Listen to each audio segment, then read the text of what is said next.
with Trustless Degens. Yeah, yeah. This is the podcast where we talk about crypto and macro and financial things. It's pretty much insert buzzword here, as we like to say. And I'm joined today with our resident Normie. How you doing today, Normie? Well, I'm doing great.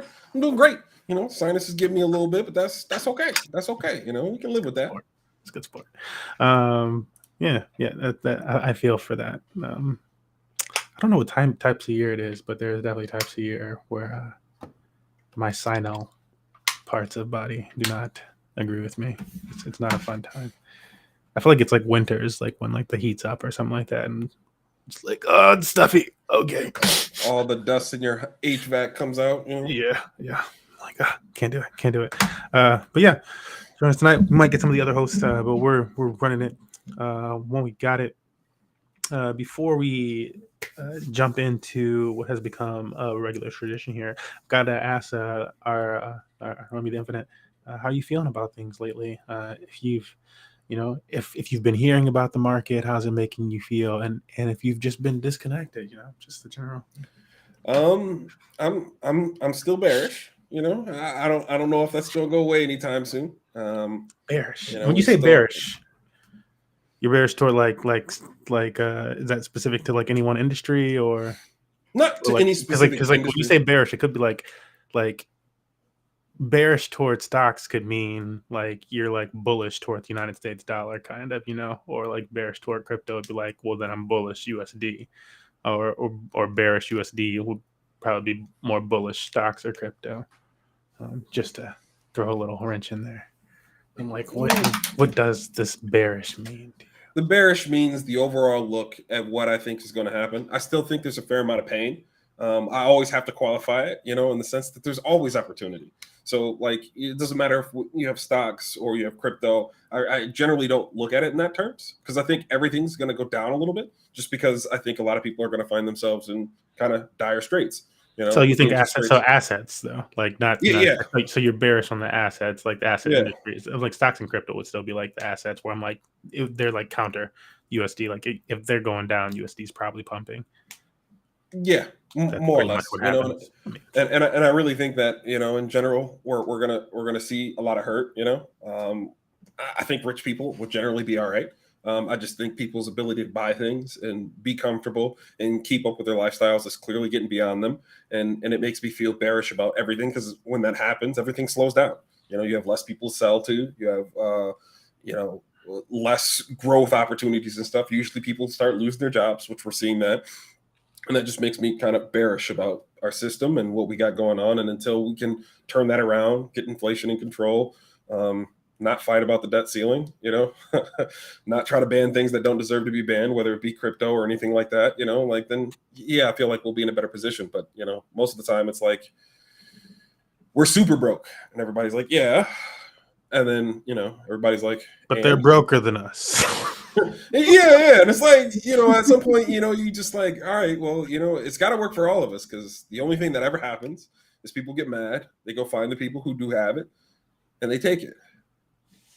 And this is generally every civil war I can possibly think of. They were like, hey, by the way, we're going to take away everything that matters to you.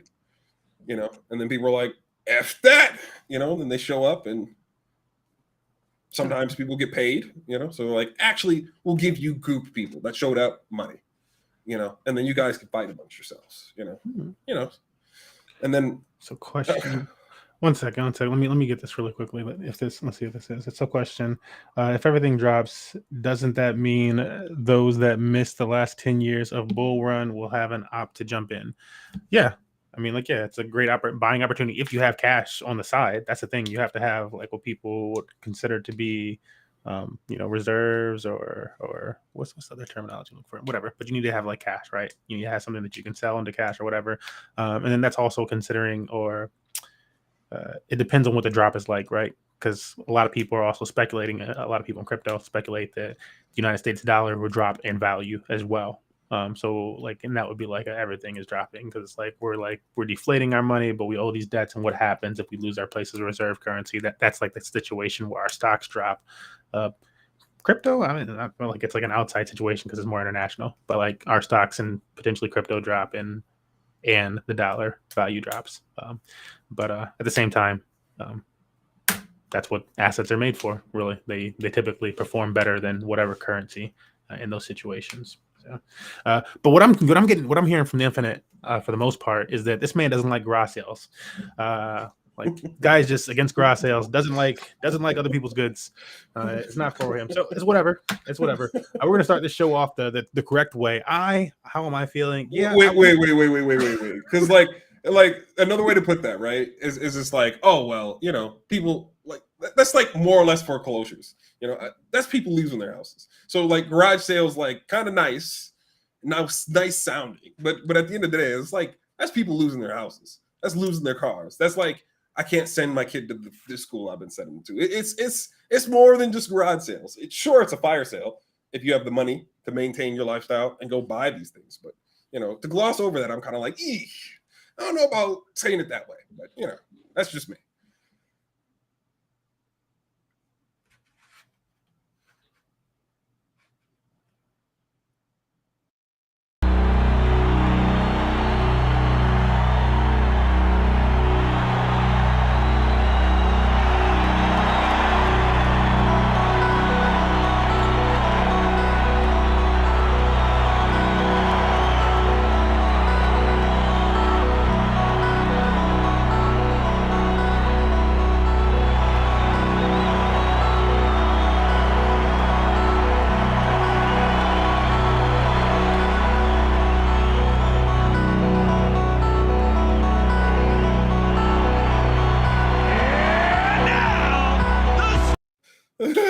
Let's I go. that whole time. I'm like, you were real sick. but Lance, the money, Lance. You know, all right. Oh man, somebody's winning somewhere for sure. I had to do it. I had to do it. Like, yeah. You let the whole thing play too. That's what I was like. This dude is wild, man. He let the whole thing play. Got to bring our other host in here, joining us, Bitfiend. Welcome. What up, gentlemen? Man of the metaverse. Yes, welcome. How's it going? It's going. The Infinite trying to suppress his bullish nature. I believe it. He really tries. I try. I'm just basking in it. Refuses to get bullish. Yeah, it's okay. One day. But yeah, we'll get into that. Let's when the bull market is like absolutely 100%, 110% here, that's when he'll be bullish. Yeah, it's like insanely peak. It's like, wow. This is a bull run. Okay, fine, we're bullish, but the crash is coming. What is coming? I swear. Everybody's like, you wanna buy one of those new inflatable pools that flies down the street? It's like everybody's got one. It's like everybody's got one. Everyone? You sure? This might be a bull run. Everybody's got the new. All right. Anyways, let's check out the crypto bubbles. I wrote it in the title, so you know, I'm a blood in the streets, a Warren Buffett blood in the streets type of guy. You know, these are buying opportunities. So you don't want to catch a falling knife, as they say. So when the chart looks like it's all jagged and going down, you don't want to just like step in at some point and like say catch a falling knife because it continues to fall through your hand. So then the trajectory goes through wherever you bought at. But if you're trying to acquire more of a token, it's a buying opportunity. Considering things were $30,000 for Bitcoin a few weeks ago. I feel like it's actually longer now. I feel like it's been almost about a month. It's been a lot of choppy sideways action for a while now. Yeah. But yeah, when we're looking at these bubbles, everything in the red, hex down. You can't even trust this hex thing recently because Pulsechain is kind of messing up the whole hex price. I don't know what the heck this means even. I'm like, maybe it is down 33%, but who knows these days? It's been insanely volatile over there. The entire market down. With Hex leading the way, GMX down a large percent. So that's a pretty blue chip asset to potentially pick up there. Let's see. Are there any other big blue chips that we're seeing? They're nice and red.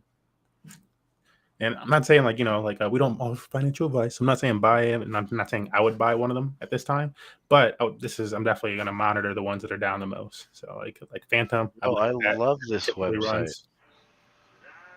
Yeah, this is cryptobubbles.net. So yeah, nothing to really have to. It's like a visual coin market cap with info. Yeah, like visual. That's awesome.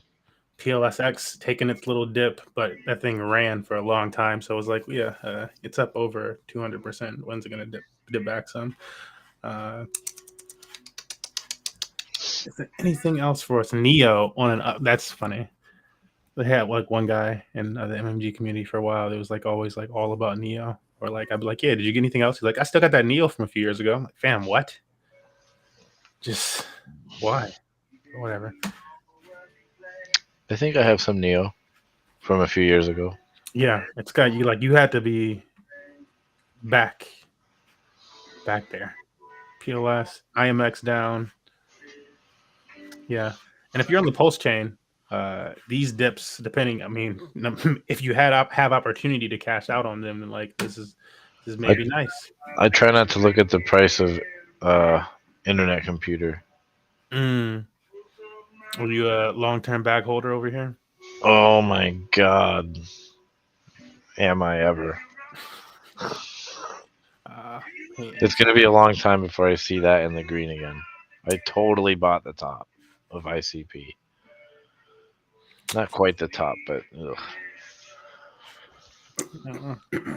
all right.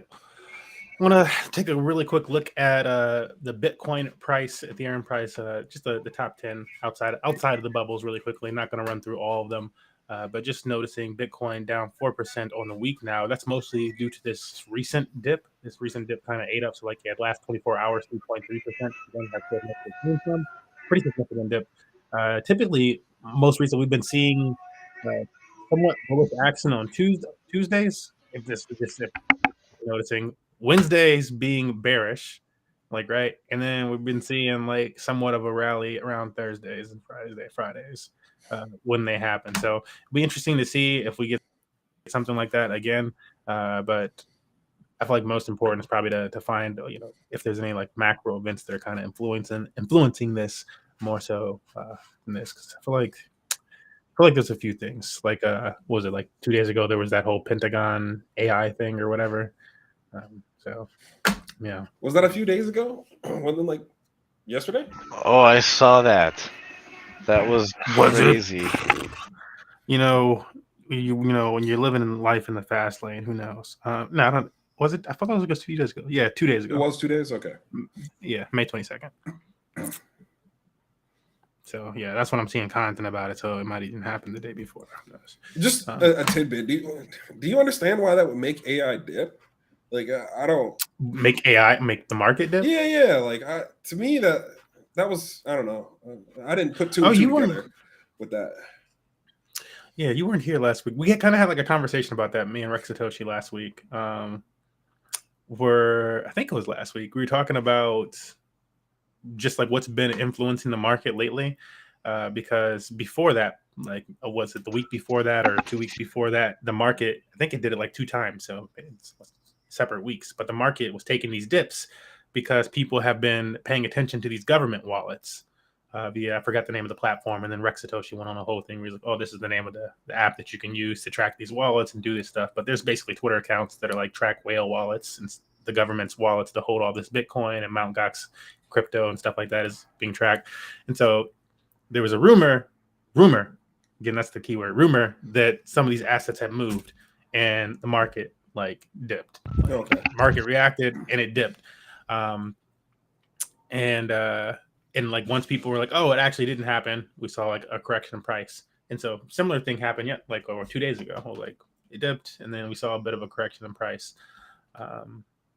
But yeah, it was just like, I don't know, it's been very sentiment driven, or I feel like it's very retail driven in that case, where like I know there's like a lot of like higher institutions and like maybe those are the institutions, but I feel like that's like a really retail driven response if like a rumor spreads on something and like all this happens. I don't know. And it was like a crypto Twitter thing. Maybe, I don't know. maybe it was in larger circles and stuff, but I feel like there's just a lot of, I don't know, anxiety, or people are just like really jumpy in the crypto sphere right now. So people are anticipating these dumps and ready to swap out. But that's just, I don't know, effects of a bear market, I guess. You're like, oh, I don't really want to take a bunch to the downside. I'm here to write this up. Okay. So you think people could just be retail shakeout? You just think people are like hot and ready at the gun, so any news, they react to the news, which causes these dips until things stabilize, basically. Yeah. Okay. Yeah, especially like after we again, reading, like, I don't know, I feel like going by like, oh, how do things feel from like all the crypto news and stuff, like, that I'm like submersed in. And a few weeks ago, or maybe it's like a month or two ago now, I was like, okay, I could definitely see us going up to the $30,000 range, right? But we like basically caught there. We're like, yeah, it's going to go up to 30,000. We get some type of blow off. We start coming back down into the 26 to at least 24 or level, and like we're currently doing all that. Like, we really haven't not done that. It's been crabbing for a while. We did blow up to the 30,000, and now it's like I don't know. It's going to become that game of how low can it go, and until like that kind of feels like it's a real fire sale to investors, which at this point, I don't know. It'd have to be some like really bad bearish news to break Bitcoin underneath like 20,000. That had to be tough. Okay. So yeah, there's only so much lower it could go, and like if it's gonna go down like it's been going recently, what is that? What is that like in time span? Like 3 months that it could crab, and at that point we're getting too close to 2024 and the Bitcoin halving. It's like it's only gonna go down so long. You only got so much time before these catalysts start catching up, and so they got you got less than a year to squeeze out the negative catalyst. Can it go down back to where it was, that $15,000 range, in a year? It took it about a year to get down there. I got you. I'm following. Yeah, so maybe it does. And everybody gets like one more buying opportunity, but like, I don't know. I feel like it's a good opportunity to maybe, like, regardless, do safe DCAs in case of dips and stuff, because again, and then like, yeah, what's the real chance that it goes underneath that level that it broke before, or went down to before, with this new catalyst of Bitcoin having come up, where it's like traditionally like yet to fail, where it pushes the price back up to like a historic new like floor. I think it's probably going to happen. And we'll looking forward to this next halving. It's going to be absolutely insane. What do you think for a floor after the halving, Bitfiend? It takes a little bit for it to pump once the halving happens. Because like that's what happened last time. The halving happened, not like and then it was still like below 20 grand, and then it just not like an immediate. Let's say like a year after the halving. Like, what do you imagine like the floor? So like currently, like people were saying like last time, they're like, you're not going to see a $10,000 Bitcoin again. That was like the whole thing during the last right. bull. So like, 10,000. You're not going to see a 10,000 again. You're not going to see a 10,000. That's what I was saying. So it really depends. Like, I think that Bitcoin can hit as high as like 180 to 200.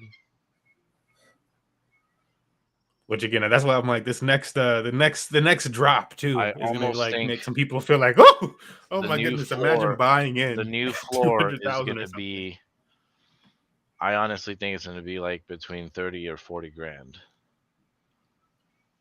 That's fair. Like when it hits 180 and it crashes, and it might, like, you have to realize, at least it's something that I realized. And I'll turn my camera back on. I'm having like, I'm half sick here, so. Me too, brother. Bitcoin grows exponentially, and it usually just adds a number. So when it first hit like 20 grand, I remember talking to Eric about this, and he's like, what do you think the floor is going to be? And I told him $3,800. I didn't know that I was right. Like, it's stupid how right I was.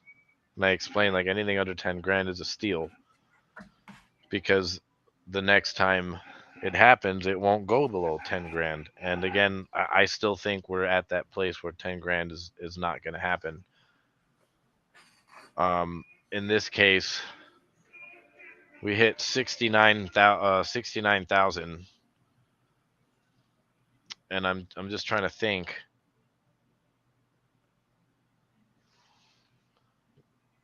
What is comparable to 69,000? Like, I don't remember Bitcoin hitting 6,900, or like some kind of variation between 5 and 10 grand and then crashing, but I could be wrong. But for the most part, the pattern follows, where a $200,000 Bitcoin is like a $20,000 Bitcoin a few years ago,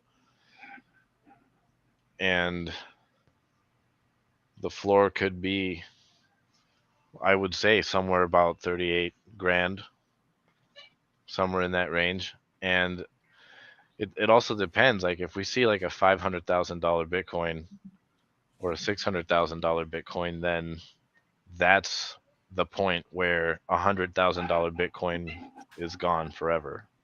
Like, it'll stay above 100K. But I don't think we're there yet. Yeah. I think I can see it touching that this next cycle. I think after this next cycle is when maybe 2 cycles from now we actually see like, yo, it's staying in that under grand range. It's crazy. But yeah, that's when I imagine we get it. All right, lighten the mood a little bit. I want to share something. I'm just gonna pop it in here. That wasn't light enough. But I thought this was really cool. This is just a little tech burn, and this week's conversation is going to be a very chill one. We're going to go over some aggregation stuff, and this wasn't like a whole bunch of like crazy things. There's the debt ceiling, so we're going to talk a little macro and whatnot. So there's a debt ceiling looming, but I feel like it just wasn't like a really big market week outside of the normal. But I could be wrong. We'll go around and poke brains again. Hopefully you can see my screen. Yeah, it's showing there. It's just like a really cool thing that I found. This is a wallet, or it's like a seed phrase thing. So it's a really cool way for people to interact with Web3, get their seed phrase, get a wallet situation going. And I believe it actually runs via, they have like some type of actual like Game Boy looking app for it, for like controlling the wallet. So it actually like all runs like via this video game looking application. It's like, I'm like, if you're a video game person, it's not going to really be difficult for you to figure out how to use the wallet and how to log into, etc. from this thing. Which is, I don't know, it's really cool application of crypto. Did you guys happen to see this throughout the week by chance? No, sir. Not your resident normie. No. What are we looking at here? So it's a game wallet. It's the coolest thing they've seen ever. But it's a wallet, blockchain wallet. So they're gonna go over here. They're gonna talk to the cat. Meow. If you bring me a fish, I give you a new seed phrase. Give fish, keep fish. Gives the cat the fish. Write these down and never share them with anyone. And so it's like a way to like help people that are super tech savvy and tuned, and you don't want to read docs. Yeah, it's an actual wallet. What blockchain does this run on? I have to click more into that. I was like looking at like the display of the wallet stuff. This is also in our Discord too. If you check out, what's it called? Here we go. If you check out the crypto announcements channel, we have this in there. But announcing game wallet, turn any Game Boy into a secure offline cold wallet. Sign up to be notified when sales start. Yeah. So any Game Boy? They say any Game Boy. I'm imagining it's going to be Game Boys that they send to you or something. Yeah. But look, I don't know about. I don't know. Hold on a second. Hold on. The Infinite. What's up, Mr. Bear? Yes. How can you not instantly be bullish when the technology? When you're staring down the game wallet. The technology of blockchain has figured out a way to make Game Boys useful again. Like, what the fuck? That's insane. Do you want an actual bullet. answer? Go ahead. Let's hear it. I mean, it's as simple as going like, there's lots of things that are promised to bring us, happiness and joy and all that good stuff. And, sometimes that stuff takes a while to come to fruition. The internet came out, they're like, our world's going to change. Yeah. And then, there's a lot of, you see, you realize that, back then we had the internet normies. Yeah, and like it took a while. Today's internet normie is you. I'll definitely accept it. It's just one of those situations where it's like, yeah, it brought a bunch of fortune to a lot of people, but it also bankrupted a lot of people. Well, yeah, that's true. And that's all I'm saying is, like, there's like that aspect where it's like, I just don't quite think we're done with all the, breaking and whatnot. I still think banks are going to fail. I still think we have some situations where banks are going to fail. Sure. And like that doesn't come without any pain, and the shift you guys are talking about is happening. I was just listening to something today where they talked about how banks have been closing branches, and it's like, how close are we to for them to come up with their own digital currency, and banks just don't have branches anymore, and it's all done online. Like, it's not that I don't think these things. Perma bear, I like that. Nice. It's probably not the best. There's like better ones. This is like, I was just like, let me find one of these things. The perma bear roar. The perma. Yeah. If you don't know gold is silver, you're gonna be so poor. So yeah, that's kind of the general idea. Yeah, joking with the perma bear thing. I had to find one. I feel you. Okay, that was lighting the mood a little bit. Because guess what we're going into next? Pepe? No, data aggregation. We were going the opposite direction. Sweet day. Yeah, the exact opposite. The way opposite direction of Pepe. Holy shit. We're looking at like the blue chip assets. So we like to use token terminal here. They don't. It's not a PD Pablo situation. I drink it and they ain't paying me for it. But yeah, it's a nice data aggregator. Where we typically use this to check out the revenue being earned by a platform, or there's a bunch of other things that you can separate by. I feel like and they do technically, when you split these up, the fees and revenue and earnings are slightly different. So worth reading into. It's like really small text in different places that'll give you more insight into those. Basically, the revenue that we're searching here is a combination of all the fees that the platform might be earning. And so Ethereum leading the way with $985 million in revenue, the highest above any blockchain application. So anything out there is being compared to this, and yeah, Ethereum is just up there. But that's the 180 days. We like to narrow this down a little bit so that we can see what protocols might be worth keeping an eye on. And you can use the 180 day, but I feel like noticing the top protocols over a longer period of time and then narrowing that down to something like the 7-day, the 30-day, the 24-hour will let you know which chains are starting to catch up with these bigger protocols, especially if they're consistent at doing that. So let's start to narrow this down, noticing that the top ones are DXDY, OpenSea, GMX, Lido, Convex, PancakeSwap, Filecoin, Synthetics. SNX has been on a run lately too, if you haven't been paying attention to that in the derivatives perp dex market. So it seems like, and I feel like a lot of big wigs have been talking, they're going to be like a main player in DeFi. It's just like they just have been for so long. That's kind of solidified for people that don't know that. Maybe pay attention to it. That's a blue chip. Level, they've been on a little bit of a descent as of lately, with like some scare and stuff like that. We've discussed this. Gains Network, Arbitrum. All right, now let's narrow this down to the 30-day. Lido, actually, I'm pretty sure they made their way up a little bit there. What else do we have starting to sneak its way in here at the backside? Dogs in the back, losing it. Arbitrum slipping down a little bit. Nothing crazy. Nothing looked like a big change up. Let's look at the 7-day. anything big. GMX is slipping a lot in the 7-day. That's worth noting. Falling beneath Convex. This is a really big Ethereum protocol. I don't think Convex is on any other chains. I could be correct. Maybe they're on something else. Polygon, MakerDAO, PancakeSwap, Synthetics again. Said Synthetics is doing their thing. Lido. Man, yeah, it's been like usually we see like where is GMX actually? Where the hell is GMX? All the way down here. All right, so they're all the way down here. Gains Network is down here. Yeah, a lot of these perp dexes on L2s, we can see it all the way off and to the left.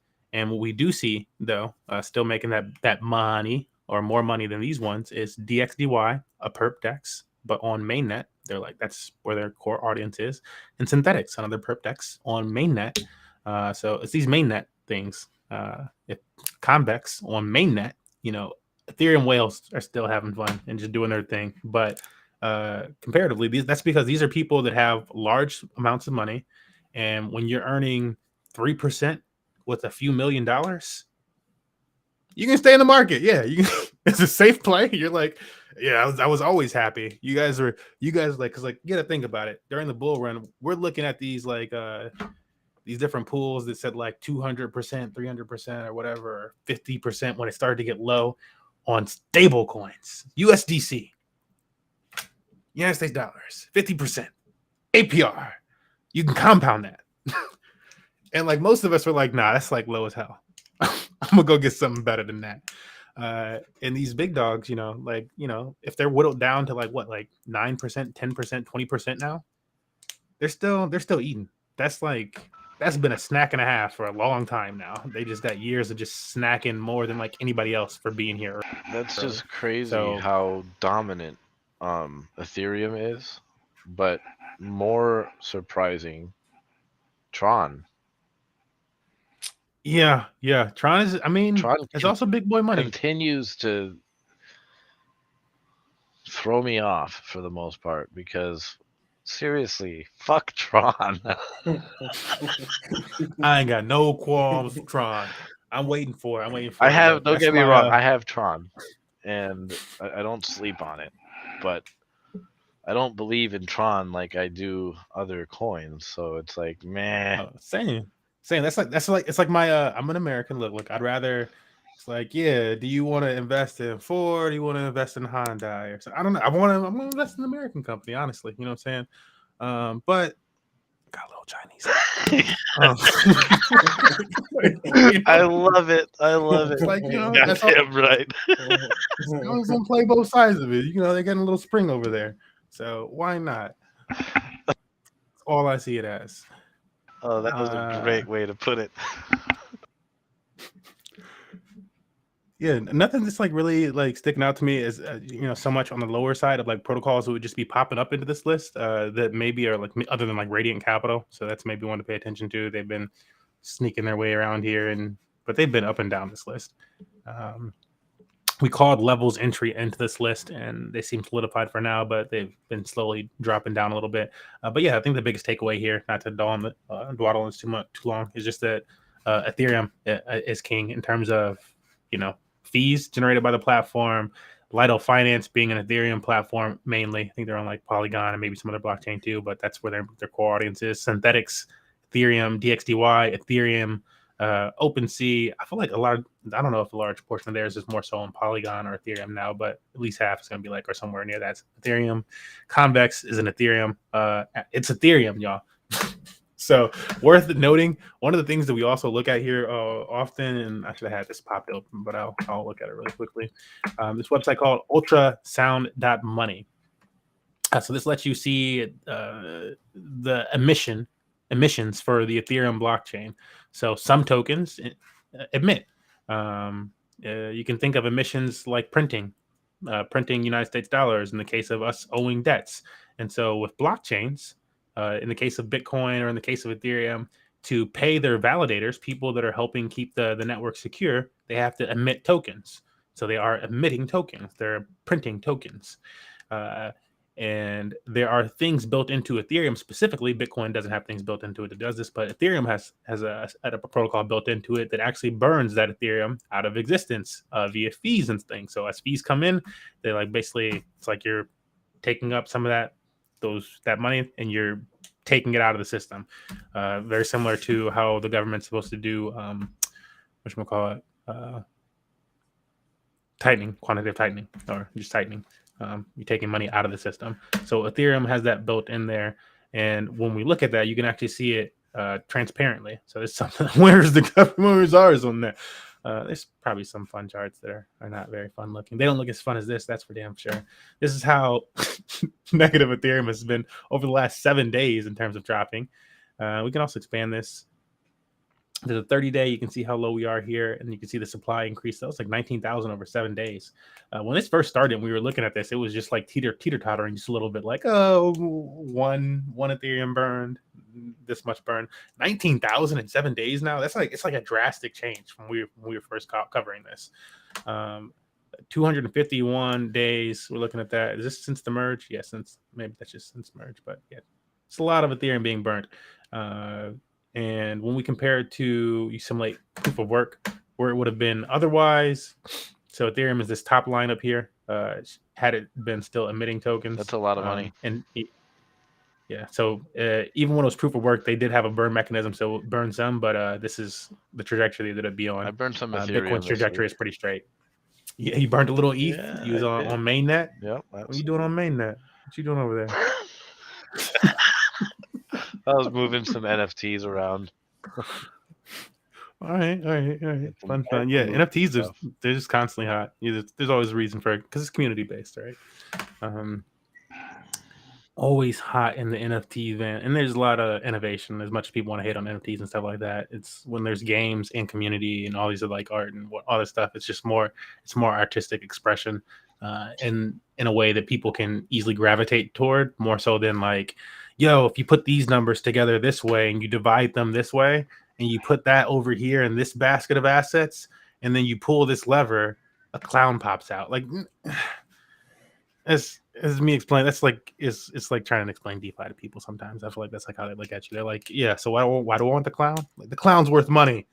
It's like, yeah, no. But I don't know. I feel like the NFT proposition can be a lot easier to understand. You're like, yeah, it's worth this much money. Same way a painting would be. This is access to a club or whatever the hell. You get it. As long as you want to get it. What's been burning the most Ethereum lately? Point at Bitfiend. DeFi, as I just explained, actually 2 times more than NFTs, but then coming up in second place is NFTs, followed by miscellaneous transfers, L2s, so Arbitrum, Optimism, those type of things, those guys right there. And this will continue to climb, I imagine, until L2s is probably actually like the top dog eventually. MEVs, wow, MEVs really burning the most. It's like, can you really just make an MEV bot and get lucky? I really need to look into that more. Are you kept up on MEV bots, Bitfiend? Are you knowledgeable on this area? In what area? MEVs. I was about to ask you what the heck is MEV? Minor extractable value. Wow. And so these are basically what MEVs are. Basically, you hear about them in the deepness of crypto Twitter, making tons of money. There's one MEV specifically. So what they're able to, these are bots that people can create that basically take advantage of arbitrage and slippage opportunities that happen in a blockchain due to like gas fees and transactions being held and whatever the heck. These like really smart bots that go around and they take money from people. And so oftentimes when you hear about situations like somebody sent a transaction and they ended up paying like $1 million, they sent a transaction for like $5 million of Ethereum, and they only got like $2 and like whatever the heck, because they like whatever yada yada with the slippage. It's because of one of these bots. Typically, that's like what happens. It's usually one of these bots taking advantage of somebody else doing something stupid, or just not paying attention enough. They're meant to extract the most value out of the situation, and so these bots often engage in what's called sandwich attacks. Like squishing people, and don't ask me for the very specific. That's the name of it, right? And one of the most famous bots for these sandwich attacks, which is you can like look it up and see how much money the bot's made or whatever. But it's called Jared from Subway, which is Jared from Subway. Yeah, it's a name that you just want to think of the good things. But that's the name of the bot, and that bot is just like it's the sandwich attack king. But yeah, minor extractable value MEV bots. If you didn't know, now you know. People can make these things. They apparently they just make bank. Like you don't hear about an MEV bot that's not making millions of bucks. I don't know what the difficulty of making these things is, and I guess also you got to be okay with having somebody lose a lot, because like when you're making that money, somebody. But I guess it's like crypto zero sum. But yeah, that money that the bot's pulling in is somebody else having a bad day. They're not happy. That bot is like doing something. But yeah, they make money. They make money and they take advantage of arbitrage. And they are the 1, 2, 3, 4, 5, 6 biggest cause of burning Ethereum. Yeah, that's why we got on that rant. Just to pull it home, bring it home. Why are you talking about these Smurfs? That's why. Yeah, almost out of Dataville. We can take this to macro event combo and kind of roll things out. Gonna look at the DXDY or DXY. Yeah, just DXY. Ethereum Infinite's bearish on assets, but that means he probably kind of bullish on USD. Maybe not. I don't know. He just says he's bearish on everything. But DXY is pumping. I should trade Forex because I'm like we know this, and it's really not difficult to like guess when the hell that's like. It's like, oh, so it's going up now. Yep. It's going up. It doesn't really change as fast. It's like, I don't know, whatever. But yeah, DXY on the upward move. Let's look at this thing over the 5-day period. Guess what? It's going to be up and to the right. Yeah, you can. It's pretty much inverse to crypto and assets. And we look at the other asset markets. S&P 500 down 0.73%. I imagine that's like a pretty big downward day for like stocks. I don't know. For like 1% hurts these people's souls. It's never a good day to lose 1% of anything.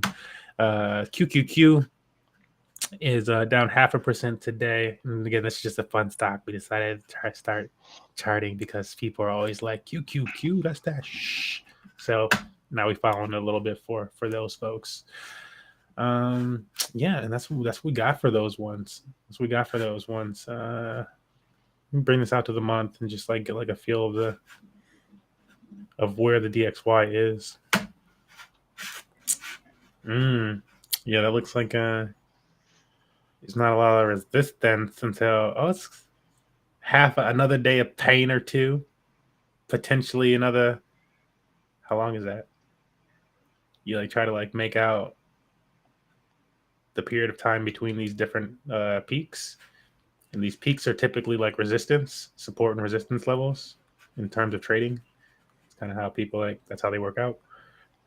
So you want to look at like the different peaks. It's probably, it's got potential to run back up to one of these peaks if it's already heading in that direction. And that's when it'll probably face some type of resistance. It either goes through it to the next one or looks to reverse at that point. That's how those work, guys. That's what people are looking to trade. If you didn't know that, now you know. It's fun. Our last data point entry thingy thing. DeFi Gamma. Not a lot changed in the top 10. But I think the most interesting thing for us to look at in DeFi Llama most recently, other than using this thing for yields, I'm not going to jump into yields today. We have done other talks where we just cover yields for like 20, 30 minutes. But what we will be looking at is the top chains in general. Yeah, the Trustless Degens account's been covering this because we early. The top chains are chains now: Ethereum, Tron, BSC, Arbitrum. Arbitrum sticking in there. Over the 1 month, Arbitrum has the most gain in the top 10. Kind of. Actually, one of these in the top 10 has higher gain than Arbitrum in the last month. Who is it? Pulsechain. How the hell did you get into the top 10? Yes, Pulsechain into the top 10 blockchains, 436 million TVL. The chain has only been out a little over 1 month. Or has it been a month? It's like a little over, it's like a few weeks, excuse me, like a week or two. So that would be the highest TVL increase over the course of a month, because 436 million is a lot of money. Broken into the top 8. They're still waiting to get all the information here. Yeah, you can see 7 days not loaded up. Their 1 month's not loaded up, so might even be earlier than I thought. Oh, and they got 3 protocols now. That's worth paying attention to. Wow. Thought there was only one protocol like yesterday when I checked. 2 days ago. Kind of want to look at that. And it was Pulsechain, the first one. Main dominance. Now they have Dynasty Swap and Component Swap. Wowzers. They could be rugs. You could be really early. There's 3 protocols on the entire blockchain. That's how much of but yeah, the scammers are still there. So you got to do your due diligence. You're really early to something like this if you're on it. Of course, we on it. Saying all that, I've been playing around. What can I say? We in there. We've been calling it too. We was like, yo, how long until Pulsechain? Go back, look it's like a week ago. We've been on it since day 2 or 3. Yo, this volume, this movement, I'm pretty sure this is gonna bust into the top 10. We was calling it when it was top 30, 50 or something like that. It's up there. That happened really quick. But yeah. That's what we got for the data aggregations. Check out some Pulsechain stuff if you're over there. This is considered the largest airdrop in crypto. They've been considering it for a long time. Basically, if you had anything on Ethereum mainnet in terms of tokens, if you had ETH or whatever the heck, it got copied onto Pulsechain. And so the thing is, there's the copy that they put over on Pulsechain, and then there's that asset actually bridging itself over to Pulsechain. So there's going to be 2 different versions of that asset on Pulsechain. Typically, the copy ones are not going to hold the same value as the actual, but if people provide liquidity, then you just got another asset to sell and do whatever with. So people are just selling their. It's a wild west over there. It's the real. It's an interesting situation over there, folks. So just saying. And you might have some crypto waiting for you over there. You might already have some crypto waiting for you. You would need Pulse, the token of the blockchain, to make transactions, but you might already have some assets over there that you could sell before they actually do become worth 0 or something. Yeah. So, fun tips, free money potentially, but you got to take advantage in a timely manner. And everybody's not going to get it. So we just some trustless Degens. With that, my fellow host, I'm gonna combine these last 2 sections, which is typically a recheck on the host, but also a show and tell. Kind of want to make I want to make a whole graphic and we'll have show and tell. I don't know, with some rainbows. And robots. And robots? Like the Terminator. It's like a 90s kid edge.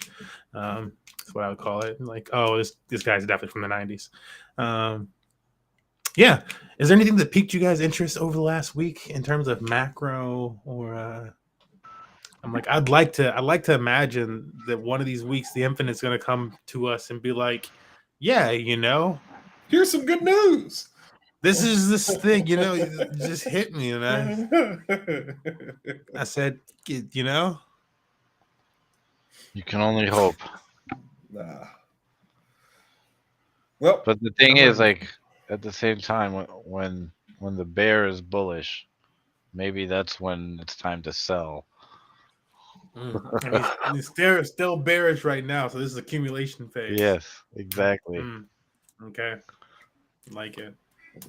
But yeah, anything from you? It's been anything we should know in the metaverse or any parts of crypto? I know you're talking about you were making some NFT movements. I'm not sure if that was just I need to clear some of these NFTs. There's been a lot of apps recently that allow you to wipe your NFT collection or clear out your dust and get whatever. Really?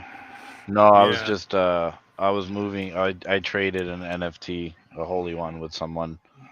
I mean, Decentraland is. I think Decentraland's doing good. The numbers are kind of low. The lag is a little weird, but the events are hopping. I mean, there is always something going on between we got the True Band Room, did a 24-hour mental health collab with MTV this week. And I don't know about you, but MTV is like getting involved with the music scene in Decentraland is a big win in it's my pretty book. awesome. I mean, that's MTV we're talking about. And it was a pretty huge success. There was a lot of people there for the entirety of the event. Um, we got the Holy Ones, which is a casino NFT project that are doing a lot of work with building their holy temple, and they're also building a Web 2 casino, or it's a Web 3 casino, really. No deposits, no withdrawals. You just connect your wallet and play. It's called gamesonchain.com.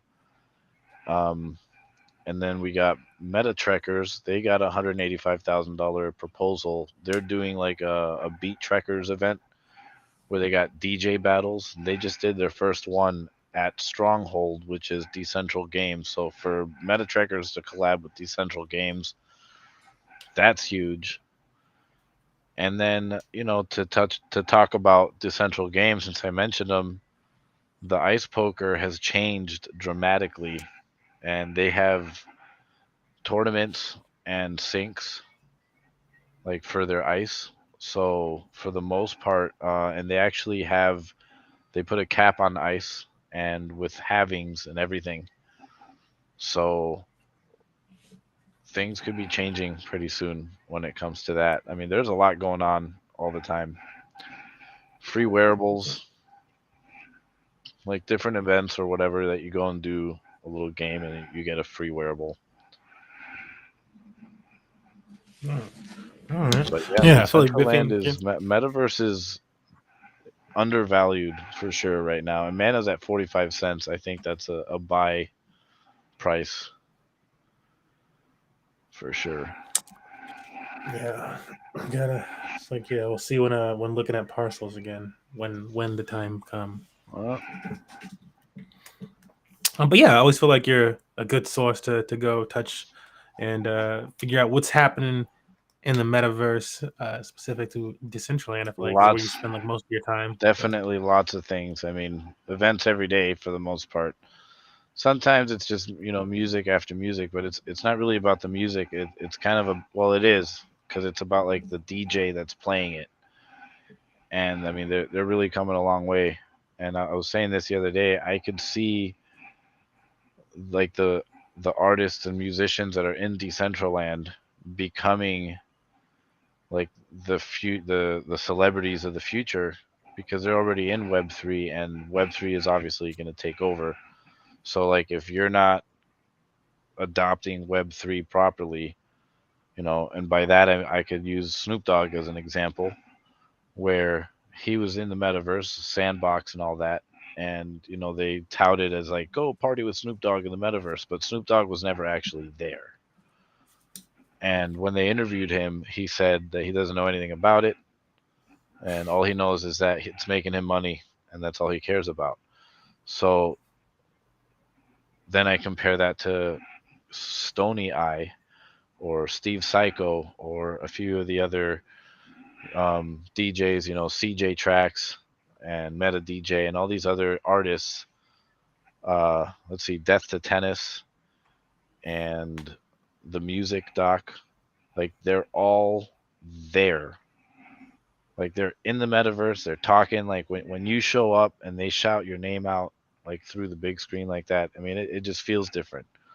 They actually care about the audience, and they're gonna be the future celebrities, in my opinion. And with MTV in the scene, it's gonna get crazy. yeah. Interested to see where all that goes with level of connection and just I don't know the trajectory of the metaverse and entertainment in a few years. I think will be Oh yeah. really interesting. I want to pick a community brain before we dip out on just feelings, flavors toward this whole debt ceiling thing. I know the Infinite's a perma bear. How does the ceiling weigh into things?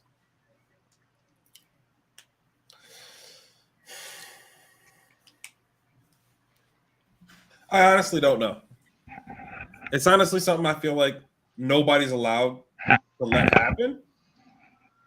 But we're like at a point to where I'm like, it wouldn't be that crazy if it did. You know, we've had so much stuff happen over the last few years that I have to just sit and wait. You know, I'm like super neutral, and you know, I'm kind of like, at this point, we just gotta sit and wait, man, because it's like you can't call it either way. In my personal opinion, I'm like, look, man, both options suck. Both options suck. Wait, what are the two options? Default or cut like every social program that you could possibly think of. And I'm like, those options suck. And that's the way I feel like our parties in America kind of like separate the issue. It's either A, we cut every social program imaginable, put people out in the streets, you know, and, you know, fuck off. You guys shouldn't have did this. You shouldn't have did that. Or yeah, and that's the scenario where, to clarify, like that's the scenario where we hit the debt ceiling and it's like, dang, okay, well, we can't print anymore. Yeah, and we have to cut back. Yeah. And so there's like that, and then there's the other side to where they're like, you know, like we're not going to do that, and so then we just flat out default, and they just go, we're not going to pay anybody, and then we're in this weird gridlock to where we kind of like, I don't know if you remember in the last couple of years when they kind of ran into this issue, and there was like certain federal employees who didn't get paid and stuff. And this messes with like Social Security, people's Medicare, veterans, and so on and so forth. I feel like you're like missing one of the potentials then, the way that you're saying it, because I'm like, there's definitely we just raised the debt ceiling one. Which that's the most likely going to happen. I'm like, that's what happens like every time. Like they're like, yeah, if there's any level of gridlock, but what happens in the end is like that ceiling gets raised. Yeah. I guess we ultimately, and like, what does that mean to everybody in Assetville? That means printer go burr. Like on some level, printer go burr. Printer already going burr, even though they don't want to say printer go burr. But like this happens, and it's like, yeah, well, how do you pay all these debts to all these different things, and you already hit you burr the printer? It's funny.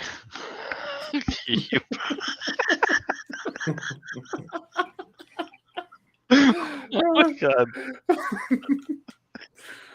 It's funny because those people will argue that cryptos is the same thing. I mean, we are printing money generally, or essentially, but at least it's secure. I'm like, it's the same depending on whatever asset it is, and then it's also not the same currently, like depending on like for our assets that are Bitcoin for one, where it's a finite supply. Yeah, it's a finite supply of something. And then with Ethereum, where that's honestly just like what it's become, is this nice test of like an elastic money supply, honestly. it's like it's a true algorithmic elastic money supply that's not pegged to any currency. And so that's the fun thing with Ethereum, is it's not pegged to a currency. It's like, yeah, what about if we had silver and like its actual like hard sound money like supply, and the supply of silver was actually dynamic though. And so like as more and more people want it, yeah, like they can buy that silver, and also whenever they deal in silver, it just like disappears. Like, and the more people that deal in silver, the more it disappears. And the fun thing is, the second that everybody decides, you know what, we don't want to be dealing in silver anymore because it keeps disappearing, and like not that all of it's disappearing, but when it does that, like it gets more and more expensive. So now it's like super expensive, like in general, like it's like it becomes a rich people's game. What happens? All of a sudden, more Ethereum can actually be minted because like you still have the emissions going out, but less people are using the network, and so less Ethereum is being burned. And so if the same amount of people are being rewarded for emitted tokens, and less people are using the network, which is burning those tokens, then you just have a higher supply because there's not as much demand. And eventually, the game theory for Ethereum is eventually more people will come, like the token price can only drop so much until people come back. They go, oh, it's nice and cheap. We'll start interacting on that chain again. And that's been the cycle of Ethereum since proof of stake. It's proven itself to work, and to deflate the token, people still use it. And that's why Ethereum has this whole sharding and scaling solution and stuff like that. That's why L2s exist. But more of the story there was like Bitcoin is the finite one. So like comparing it to the USD, Bitcoin finite, USD not finite. It's manipulated by man. Even Ethereum beats it in that sense, since there's too much. And like, even if we want to say like, what if they decide to change the code for one of these things or something like that? Well, we have about how many people control the code for how much United States dollars is printed in like whatever given situation. A small handful. There's like it's like a small handful of people. You could put them all on a bus. I don't know. The problem is that it's not happening with any of these cryptos. Everybody, a lot of the naysayers, they talk about how you just don't know, and even my boss will say that like cryptos are too good, and that the government can shut it down at any time, and he constantly uses that trucker strike in Canada as an example. And it's like, well, it didn't really work, but whatever. Yeah, that did not work. The problem is, at least for me, I would call it a bit of a conspiracy to keep us all dumb and make it in a way that we believe the only way to live and survive is to stack US dollars, but that's not necessarily the case. And it's very well explained in a 90-page book called Rich Dad Poor Dad by Robert Kiyosaki. And it talks about the wealth quadrant. I don't know if you guys have heard of it. I am familiar. So, assets over liabilities, folks. 90% of the people are in quadrant 1, and 10% of the money is in that quadrant. That's the regular 9-to-5 jobs. And then you got the business, or not the business owners, the self-employed, which is quadrant 2. Some money is there, but not a lot. And then business owners, there's a lot of money there, but again, you still have to have people to make that money for you. And the 4th quadrant is where all the money is, and that's investments. Anything, whether it's stocks, cryptos, something that you believe in that's going to go up in value, it most definitely will. If I were to consider all the paper trades I made in my head with Facebook or Amazon or Google because I was just too afraid to make money or too afraid to put my money up, the money I would have now is astronomical. The same thing goes for Ethereum and everything else. You can't be afraid to put your money to work, because otherwise you're going to be working your whole life for money. You're not supposed to work for your money. You're supposed to put your money to work for you. So good, Satoshi. Yeah, but facts on that. That is that's just the way that's supposed to work. Like facts on facts. On our YouTube channel, we have a series called Crypto Investing 101, where we actually discuss a lot of this stuff. I start very early in the journey of like a financial education, and I feel like it's good for like anybody, honestly. Like I go back and listen to some of the videos and stuff, because I put some. It's not just me speaking with somebody, but we're like watching videos of other like really like interesting topics. So we start with like monetary policy, or just like we start with the invention of money. And the different concepts of money throughout time, and then we go through monetary policy, and then we go through monetary policy in the United States and how it came about in the United States, and what we deal with the United States, and just because you like a much better understanding of this asset versus liability world. And I'm bringing that up because when you look at the United States dollar in the way that our economy is actually built, this capitalist society, it's actually like, as Biffing was saying, our society is actually set up in a way that you're supposed to, as an American, you're literally supposed to. Like, this is how this is how you're supposed to like interact in effort to like stay afloat. You're supposed to invest in the businesses of the country. Like, you're like actually supposed to do this. Yeah. Like you get benefits for doing it. You get like when you're like, oh, why don't I have these? Like, because you don't have your own business. You're supposed to like you're encouraged to start your own business, and you're encouraged to invest in other people's businesses. And like everybody gets the idea of buy local and support local, but they don't get it when it like you're supposed to be like, what does that mean though? Like, you can do it at all sorts of level, and like like doing it off the books at like your farmers market and stuff is nice, but you can also do it in a way that counts toward taxes and everything else on a much smarter level.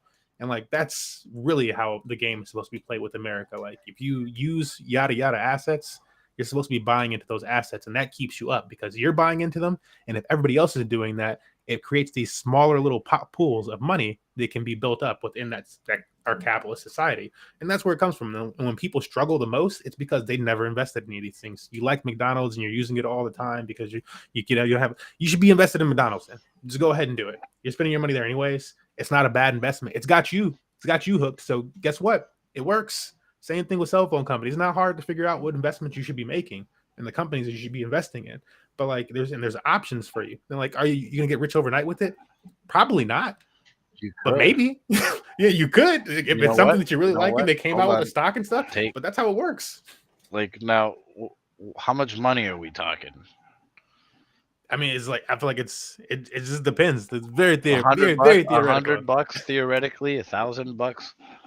So like, what are the chances of $100 or $1,000 making you rich overnight as like US dollars or pennies or quarters sitting in your dresser? Oh, that's not gonna happen. But you find a penny stock though. Exactly. You find a penny stock. Buy some Pepe. Yeah. At the right time. And like that's what got me into crypto, because like I discovered the penny stocks existed and stuff, but there's still like I don't know. And people would say there's regulatory under penny cryptos are so wonderful. Yeah. It's the fact that you can find tons of cryptos that are under a penny and stuff like that. It's the same as like playing around and stuff, but there's less hoop jump. You don't have to have a broker and whatever the heck else and yada yada. And like I know that's not like every single opportunity. Like now there's more opportunities and stuff. But the time that I was looking forward to get into stocks, especially. Oh yeah, you needed a broker, and it's like fuck broker. Yeah, I was like, no, I'm not gonna pay somebody else. Like part of my I can't just jump in here. And then I found crypto. I was like, oh, so they got penny stocks over here. Exactly. That are doing so much like more 10, freedom. 20 times the game. It was ridiculous. And I don't have to do all that. Why would I not just do this? And I'm like, yeah, I'm going to bypass you. I'm not going to give you any of my money. I'm going to keep it all to myself. Like with it, like, yeah, it may. Yeah, I was sold with that first "What is Bitcoin" video back in 2014. Like if you look up "What is Bitcoin" version 1 on YouTube, it's a no-brainer. It's such a fucking no-brainer that any normie, everybody thinks they're fucking Warren Buffett now. Investing isn't cool anymore. Great. No, like, I'm happy to hear it because it was way too cool, too hip for a while. Anybody should be able to grasp the idea of watching that video and understanding cutting out the middleman, which is the big banks. It's a no-brainer. Yeah. Come on, normie. Yeah. Come on. Yeah. Come on. Yeah. Come on, baby. Get over here, baby. Let me I'll do a final example to roll us out here. You feel free to like add anything else you guys are feeling as I'll perhaps put this on screen. And for any bear sentiments and things like that you need to, because I know they. I mean, they're still there. They're still there. Yeah, I mean, you know what? That's not gonna stop me. So I wanted to show this. This is like what happens in crypto and DeFi like all the time, right? So these are actual earning percentages that you can get for some of these assets, and it's all going to depend on what assets you get, because the assets with the higher APRs are typically more volatile. So pick and choose. However, and so like, what do I mean by that? Let me explain that first. So let's say it says 860% APR, right? It's going to be paying out 860% APR in whatever token. So all you got to do is sell whatever you get as a reward, and you're making that 860% APR. That's going to drop depending on the incentive token, which they've actually called incentive token, and the assets that you're holding. That'll affect the APR, obviously, because you take some loss if the asset goes down, or if the reward asset goes down, you take some loss. But in general, if you're able to sell at a consistent rate, or your asset stays neutral or above, then you earn that APR and more, right? So the goal here with crypto, with DeFi, is to find assets, since you can earn crazy ass APRs like this, like they just exist all the time. Like to not be like knowing about this, just like you're just missing out on a part of like it's funny. I see like videos that are like the wealth transfers here, and they start talking about some like crazy ass shit. Like, yeah, if you have $10,000, I'm like, shut up. It's not a reasonable investment amount. It's just not. It's like if I want to buy a house or something like that, and I want to like say, then like, cool, we're having that conversation. But if you're like, yeah, this is going to change your life. This is the wealth transfer. Invest $10,000 in this one thing and get like $100 a year. Like, shut up. Stop talking to me about dumb stuff like that. You sound dumb. You sound dumb, especially when other stuff like this exists. Like, so let's like, in a lot of cases, it could be like, if you like Ethereum, then you can find opportunities like this that exist solely with Ethereum pairs. But here we're on Pulsechain, which is the Hex community. So things are going to be wavering toward the Hex side of things. So if I had a Hex token and I wanted to earn from just Hex, I could take my Hex over here. And again, these opportunities exist in different farms all across DeFi. And I could deposit it here and earn 252% APR off of my Hex token. I'm a Hex holder, so like my Hex is in transit on its way over here, so that I can like, and I'm sure this is going to go down over time, but like, screw it. It can go down to 5%. I was going to hold the token anyways. If it's a token that you were going to hold anyways, you don't care if you're going to earn 2%, 5%, 10%. You're thinking the only thing that matters is like balancing out any fees, when you transact on a blockchain, it costs fees to like move money around. So maybe it costs 20 cents here, 30 cents there on these L2s. So you want to make sure that you're able to beat out the fees, but earning 252%, you're going to beat those fees. You beat those fees in a few hours.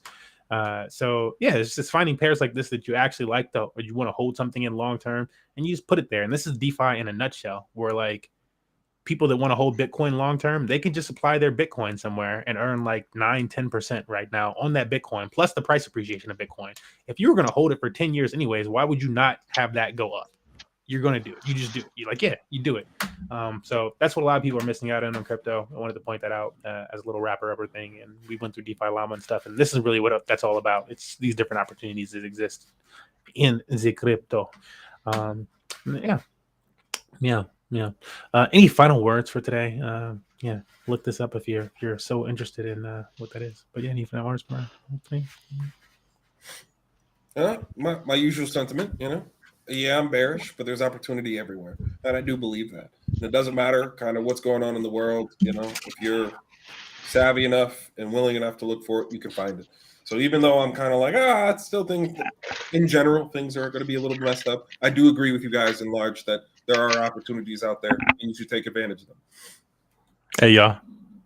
We starting to convert them. No, I always said this. Yeah, he's getting orange pill. He's getting orange pill. It's always been the same message, but overall, macro picture, I think we're in trouble. We're starting to convert them.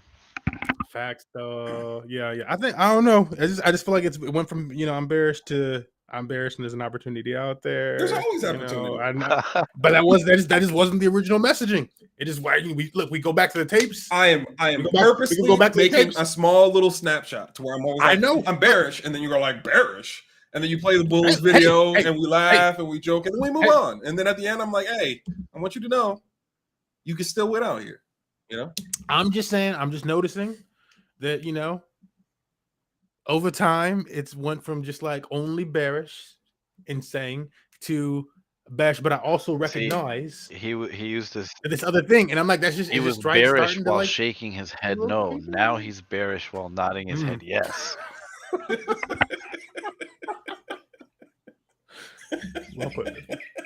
Well put. All right. Oh man.